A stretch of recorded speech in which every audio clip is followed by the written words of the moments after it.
नमस्कार दोस्तों, स्वागत है आप सभी का हमारे इस खास वीडियो में। आज हम बात करने वाले हैं नीट यूजी सन 2025 के थर्ड राउंड काउंसलिंग की, जिसे लेकर सबसे ज़्यादा कन्फ्यूज़न है।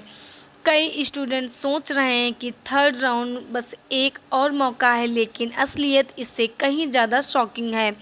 आज हम आपको बताएंगे रजिस्ट्रेशन से लेकर सीट अलॉटमेंट तक की पूरी प्रक्रिया, वो हाइडन रूल्स जिनके बारे में किसी को सही से जानकारी नहीं है, और वो सबसे बड़ा सच कि कैसे एक छोटी सी गलती आपके एडमिशन और आपकी फ़ीस दोनों को डुबो सकती है। तो दोस्तों चलिए शुरू करते हैं।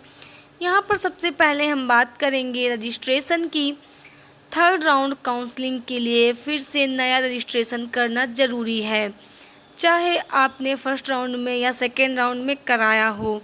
इसका मतलब ये है कि आप थर्ड राउंड में बैठना चाहते हैं तो एमसीसी की आधिकारिक वेबसाइट पर जाकर दोबारा रजिस्ट्रेशन करना पड़ेगा। इसके साथ ही आपको फ़ीस भी दोबारा जमा करनी होगी। यहाँ कई स्टूडेंट सोचते हैं कि पहले वाले रजिस्ट्रेशन से ही काम चल जाएगा, लेकिन ये सबसे बड़ी गलती होती है। तो दोस्तों अब आते हैं सबसे अहम स्टेप्स यानी चॉइस फिलिंग और चॉइस लॉकिंग की। थर्ड राउंड में यही वो स्टेज है जहां सबसे ज़्यादा गड़बड़ होती है। इस बार की सबसे बड़ी शॉकिंग त्रुटि है कि फ्री एग्जिट बिल्कुल नहीं है। मतलब अगर आपने चॉइस लॉक की है और सीट अलॉट हो गई है तो वो आपको सीट लेनी ही पड़ेगी। अगर आप ज्वाइन नहीं करते हैं तो आपकी सिक्योरिटी फ़ीस पूरी तरह से कट हो जाएगी। उदाहरण के लिए मान लीजिए आपने किसी प्राइवेट कॉलेज की सीट भर दी है और वो अलॉट हो गई है, तो अब आप सोच रहे हैं कि मॉपअप राउंड में अच्छा ऑप्शन मिलेगा तो आप सीट रिजेक्ट कर देंगे। लेकिन दोस्तों यहाँ एमसीसी साफ नियम कहता है कि फ़ीस फॉरफिट हो जाएगी और आप आगे के राउंड में से भी बाहर हो जाएंगे। तो दोस्तों हम यहाँ पर बात करेंगे सीट अलॉटमेंट प्रोसेस की। सीट अलॉटमेंट प्रोसेस में एमसीसी आपके नीट रैंक कैटेगरी और चॉइस फिलिंग के हिसाब से सीट अलॉट करेगा। वहीं पर थर्ड राउंड में सीटें बहुत लिमिटेड रहती हैं, क्योंकि ज़्यादातर सीटें फर्स्ट राउंड और सेकेंड राउंड में भर चुकी होती हैं।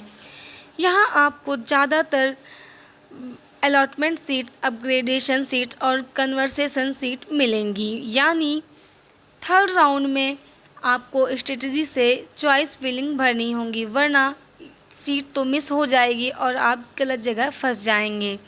तो दोस्तों अब हम बात करेंगे रिपोर्टिंग और एडमिशन की।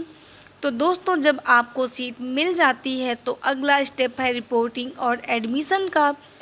आपको कॉलेज जाकर डॉक्यूमेंट्स वेरिफिकेशन कराना होगा। वहाँ पर आपको फ़ीस भी सबमिट करनी होगी और सीट कंफर्म करनी होगी। यहाँ पर ध्यान रखने वाली बात है कि अगर आपने मॉपअप राउंड यानी थर्ड राउंड की सीट ले ली है तो आप मॉपअप राउंड का आगे के किसी राउंड में एलिजिबल नहीं रहेंगे। यानी असली शॉकिंग ट्रुथ है कि एक बार थर्ड राउंड की सीट ज्वाइन कर ली है तो मॉपअप राउंड का रास्ता बंद हो जाएगा।